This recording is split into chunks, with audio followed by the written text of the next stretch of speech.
അപ്പോൾ കടി കൊള്ളാതെ ഇരിക്കണമെന്നുണ്ടെങ്കിൽ നമ്മൾ ധാരാളം എല്ലാ സമയങ്ങളിലും പ്രത്യേകിച്ച് ഈ സമയത്ത് തന്നെ കൂടുതലായിട്ട് നമ്മൾ മുൻകരുതൽ എടുക്കേണ്ട കാര്യമുണ്ട്. നമ്മൾ നിത്യോപയോഗ സാധനമായ ഷൂ, ഹെൽമറ്റ് ഇവയുടെയൊക്കെ ഉള്ളിൽ തന്നെ പാമ്പുകൾ കയറി ഇരിക്കാനുള്ള സാധ്യത വളരെ കൂടുതലാണ്. ഒന്നുകിൽ റാക്കിൽ വെക്കുകയാണെങ്കിൽ തന്നെ അടപ്പുള്ള റാക്കുകളൊക്കെ ഇപ്പം നമുക്ക് വിപണിയിൽ അവൈലബിൾ ആണ്. അതിനകത്ത് വെക്കുക, അല്ലെങ്കിൽ കുറച്ച് ഉയർത്തി വെക്കാൻ ശ്രമിക്കുക. തണുപ്പുള്ള സ്ഥലമായതുകൊണ്ട് സ്വാഭാവികമായിട്ടും പാമ്പുകളൊക്കെ വന്ന് കയറും. നമ്മളത് ഉപയോഗിക്കുന്നതിന് മുമ്പായിട്ട് കുടഞ്ഞെടുക്കുക, അതായത് കൈയിട്ട് നോക്കരുത്, അത് മണ്ടത്തരമാണ്. അത് നമ്മൾ കുടഞ്ഞെടുത്തതിന് ശേഷം പ്രത്യേകിച്ച് ഹെൽമറ്റ് ആണെങ്കിലും ഷൂ ആണെങ്കിലും നമ്മളിപ്പം സോഷ്യൽ മീഡിയയിലൊക്കെ തന്നെ ധാരാളം വീഡിയോകൾ കാണുന്നുണ്ട്. തൊപ്പിക്കകത്തു നിന്നാണെങ്കിലും ഹെൽമറ്റിൽ നിന്നാണെങ്കിലും ഒക്കെ പാമ്പിൻ്റെ കുഞ്ഞുങ്ങളെ ആണെങ്കിലും വലുതിനെ ആണെങ്കിലും കാണുന്നു അല്ലെങ്കിൽ കണ്ടെത്തുന്നു എന്ന് പറയുന്ന ഒരു സംഭവമുണ്ട്. അപ്പോൾ അത് നമ്മൾ വളരെയധികം ശ്രദ്ധിക്കേണ്ടതാണ്. പിന്നെ അത്യാവശ്യം വലിപ്പമുള്ള ഒരു പാമ്പാണെങ്കിൽ പോലും ഈ ഷൂവിനകത്തോ ഹെൽമറ്റിനകത്തോ ചുരുണ്ടിരുന്ന് കഴിഞ്ഞാൽ നമുക്കറിയാൻ സാധിക്കത്തില്ല. പിന്നെ ഈ ചെറിയ പാമ്പുകൾക്കാണെങ്കിലും വിഷമുള്ള പാമ്പുകളാണെങ്കിൽ ചെറുതാണെങ്കിലും വിഷമുണ്ട്. മുട്ട വിരിഞ്ഞ് ഇറങ്ങുമ്പോൾ തന്നെ ഈ പാമ്പുകൾക്കൊക്കെ തന്നെ വിഷപ്പാമ്പിൻ്റെ കുഞ്ഞുങ്ങളാണെങ്കിൽ അതിന് വിഷമുള്ളതാണ്. സാമഗ്രികൾ, പാഴ്വസ്തുക്കൾ ഒന്നും നമ്മുടെ വീടിൻ്റെ പരിസരത്തോ നമ്മൾ പോകുന്ന വഴികളിലോ ഒന്നും കൂട്ടിയിടാതിരിക്കുക. അല്ലെങ്കിൽ നമ്മൾ പോകുന്ന വഴികൾ, റോഡുകൾ, അവിടെയൊക്കെയുള്ള കാട്, പടൽ എല്ലാം വള്ളിപ്പടർപ്പുകളെല്ലാം നമ്മൾ വൃത്തിയാക്കി ഇടുക. പരിസര ശുചിത്വമാണ് മെയിനായിട്ട് നമ്മൾ ചെയ്യേണ്ട കാര്യം. കാരണം ഇല്ല എന്നുണ്ടെങ്കിൽ ഈ പറയപ്പെടുന്ന സ്ഥലങ്ങളിലെല്ലാം തന്നെ ഈ കൂടുതലായിട്ട് വരുന്ന പാമ്പുകൾ ഒളിച്ചിരിക്കാനോ അല്ലെങ്കിൽ കയറിയിരിക്കാനോ ഉള്ള സാധ്യതയുണ്ട്. നമ്മുടെ കാൽപെരുമാറ്റം കേൾക്കുമ്പോൾ ഒരു പക്ഷേ അതിനകത്ത് കയറിയിരിക്കുകയും പിന്നീട് നമ്മൾ ഒരു അറിയാതെ ചവിട്ടുകയോ അതിന് ഒരു വേദന എടുക്കുന്ന ഒരു സാഹചര്യത്തിൽ കടി കിട്ടാനുള്ള സാധ്യതയുണ്ട്.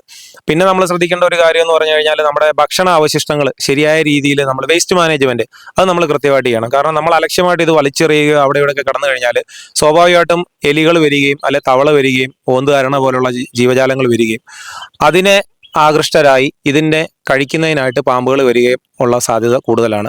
അതുകൊണ്ട് വേസ്റ്റ് മാനേജ്മെൻറ്റ് വളരെ നല്ല രീതിയിൽ ചെയ്യണം. ഇഷ്ടിക, കല്ല്, കട്ട പോലെയുള്ള സാധനങ്ങൾ, പാഴ്വസ്തുക്കൾ ഇതൊന്നും തന്നെ അലക്ഷ്യമായി വലിച്ചെറിയുകയോ ഒന്നും ചെയ്യാതെ, അല്ലെ വിറക് നമ്മൾ സാധാരണ ചെയ്യുന്നതാണ്, വിറകൊക്കെ അലക്ഷ്യമായിട്ട് അടുക്കി വെക്കുക. അത് കൃത്യമായിട്ട് തന്നെ ഒരിടത്ത് എടുത്തു വെക്കുക. അത് എടുക്കുന്ന സമയത്ത്, നമ്മുടെ ഉപയോഗത്തിനായിട്ട് ഇത് എടുക്കുന്ന സമയത്താണെങ്കിൽ പോലും വെട്ടമുള്ള സമയത്ത് എടുക്കാൻ ശ്രമിക്കുക. കുഞ്ഞുങ്ങളെയോ അല്ലെങ്കിൽ ചെറിയ ആളുകളെയൊക്കെ അല്ലെങ്കിൽ കുട്ടികളെയൊക്കെ ഇതിൻ്റെ പരിസരത്തേക്ക് അലക്ഷ്യമായിട്ട് കളിക്കാൻ വിടാതിരിക്കുക. ഇനി അങ്ങനെ പോകേണ്ട ഒരു സാഹചര്യം ഉണ്ടായാൽ തന്നെ ടോർച്ച് എടുക്കുകയോ വെട്ടം ഉപയോഗിക്കുകയോ ചെയ്യുക. മിറ്റം നമ്മൾ നന്നായിട്ട് വെട്ടം, ഒരു കറണ്ട് ചാർജ് ലാഭിക്കുകയോ എന്നുള്ള ഇതിനു വേണ്ടിയാണ് നമ്മൾ ഇരുട്ടത്ത്, നമുക്കറിയാവുന്ന സ്ഥലമാണ്, നമ്മുടെ വീടാണ്, നമ്മൾ വെളിയിലേക്കൊക്കെ ഇറങ്ങുന്ന സമയത്ത് നമ്മൾ ലൈറ്റ് ഇടാതെ തന്നെ പോകുന്നവർ നമുക്കൊരു കോൺഫിഡൻസ് ഉണ്ട്. പക്ഷേ അത് കോൺഫിഡൻസ് അല്ല, ചെറിയ രീതിയിലൊരു വിവരക്കേടാണെന്ന് വേണം പറയാം. കാരണം പാമ്പുകളെയൊക്കെ നമ്മൾ കാണാം, ചവിട്ടാം, അറിയാം, ചവിട്ടി ഒക്കെ കടിയുണ്ട സാധ്യത അങ്ങനത്തെയുള്ള സംഭവങ്ങൾ ഇഷ്ടംപോലെ ഉണ്ടായിട്ടുണ്ട്. ഈ വീടുകളുടെ സൈഡിലേക്ക് മരങ്ങളൊക്കെ വളർന്നു കിടക്കുന്ന ഒരു സാഹചര്യമുണ്ട്. അതുപോലെ നമ്മൾ അലങ്കാരത്തിനായിട്ടും അല്ലെങ്കിൽ പാഷൻ ഫ്രൂട്ട് പോലെയുള്ള വള്ളികൾ കൃത്യമായിട്ട് ക്രോപ്പ് ചെയ്യുക. അത് ക്രോപ്പ് ചെയ്തില്ല എന്നുണ്ടെങ്കിൽ ഈ വള്ളിയെ കൂടെയൊക്കെ പാമ്പുകൾ കയറി ജനലിനകത്തൂടോ അല്ലെങ്കിൽ ഈ വെന്റിലേഷനകത്തൂടോ എയർ ഹോളിനകത്തൂടോ ഒക്കെ അകത്ത് കയറാനുള്ള സാധ്യതയുണ്ട്. സ്വാഭാവികമായിട്ടും ഇതിൻ്റെ ഭക്ഷണമായേക്കാവുന്ന എലികൾ അല്ലെങ്കിൽ ഈ നേരത്തെ പറഞ്ഞ ഓന്ത്, അരണ പോലുള്ള സാധനങ്ങൾ നമ്മുടെ മച്ചിൻ്റെ മേളിലൊക്കെ കൂടുതലായിട്ട് കാണപ്പെടും. അപ്പം അവയെ കഴിക്കുന്നതിനായിട്ട് ഈ പാമ്പുകളെല്ലാം തന്നെ വീടിൻ്റെ ഉള്ളിലേക്ക് പ്രവേശിക്കുന്ന ഒരു സാധ്യതയുണ്ട്. പിന്നെ നമ്മൾ ശ്രദ്ധിക്കേണ്ടത് ഇപ്പം വാതിലുകളുടെ അടിയിൽ ഗ്യാപ്പ് ഉണ്ടാകുന്ന ഒരു പരിപാടി നമ്മൾ ശ്രദ്ധിക്കാത്തൊരു കാര്യമാണ്. പക്ഷെ അങ്ങനെ ഗ്യാപ്പുകൾ ഉണ്ടെങ്കിൽ അത് ഗ്യാപ്പുകൾ ഒന്നുകിൽ അടിപ്പടി നമ്മൾ അടിച്ച് അത് ഒഴിവാക്കുക. അതല്ല എന്നുണ്ടെങ്കിൽ പിന്നെ അതിനകത്ത് ചെയ്യാനുള്ളത് മാറ്റ് സൈഡിലേക്ക് ചേർത്തിടുവോ അല്ലെങ്കിൽ വേറൊരു എക്സ്ട്രാ എന്തെങ്കിലും ഒരു ഐറ്റം അവിടെ വെച്ച് ആ ഗ്യാപ്പ് ഒഴിവാക്കണം. കാരണം നമ്മൾ നോക്കുമ്പോൾ ഒരു ചെറിയൊരു ഗ്യാപ്പ് ആണെങ്കിലും പാമ്പുകൾക്ക് അതിനിടയിൽ കൂടെ ഞെരുങ്ങി കയറി വരുന്നതിന് വലിയ ബുദ്ധിമുട്ടില്ല. ഇതെല്ലാം തന്നെ നമ്മുടെ പ്രകൃതിയുടെ ഭാഗമാണ്, പ്രകൃതിയിൽ അത്യന്താപേക്ഷിതമായിട്ട് വേണ്ട സാധനങ്ങളാണ്.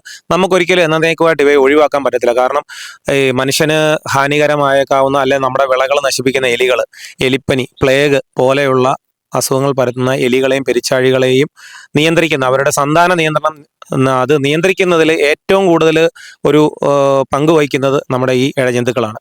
അപ്പോൾ അവയുടെ പ്രസൻസ് നമുക്ക് വേണ്ടതാണ്.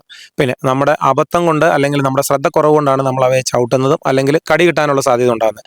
അപ്പോൾ ഇവയൊക്കെ വാസസ്ഥലം ആക്കാൻ സാധ്യതയുള്ള മാളങ്ങൾ, കൽക്കെട്ടുകൾ, വീടിൻ്റെ സൈഡിൽ തന്നെയുള്ള ചെറിയ ചെറിയ കൽക്കെട്ടുകൾ, വാതിലിനിടയിലുള്ള വിടവുകൾ, ഇവയെല്ലാം തന്നെ നമ്മൾ കൃത്യമായിട്ട് അടച്ച് സീൽ ചെയ്യുക. ഒന്നുകിൽ പ്ലാസ്റ്റർ ഓഫ് പാരീസ് കൊണ്ടോ അല്ലെങ്കിൽ വേറെ എന്തെങ്കിലും സിമെൻറ്റ് കൊണ്ടോ അതുപോലെയൊക്കെയുള്ള സാധനങ്ങൾ കൊണ്ട് ഇത് അടച്ച് കൃത്യമായിട്ട് സീൽ ചെയ്യുക.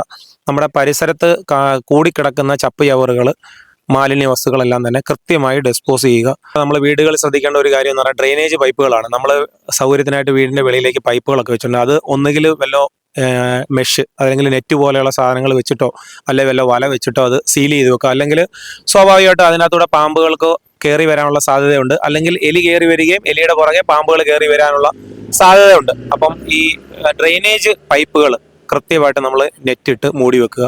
ഇപ്പോൾ ഈ കൊറോണ സമയത്ത് നമ്മൾ ധാരാളമായിട്ട് ചെടികളും കൂടുതലായിട്ട് വീടുകളിൽ വെക്കാൻ തുടങ്ങിയിട്ടുണ്ട്. ഈ ചെടിച്ചെടികളുടെ ഒരു ചുവടെന്ന് പറയുന്നത് അതിൻ്റെ താഴ്ഭാഗത്ത് പാമ്പുകൾ വന്ന് റെസ്റ്റ് ചെയ്യാനുള്ള അല്ലെങ്കിൽ ഹൈഡ് ചെയ്യാനുള്ള സാധ്യത വളരെ കൂടുതലാണ്.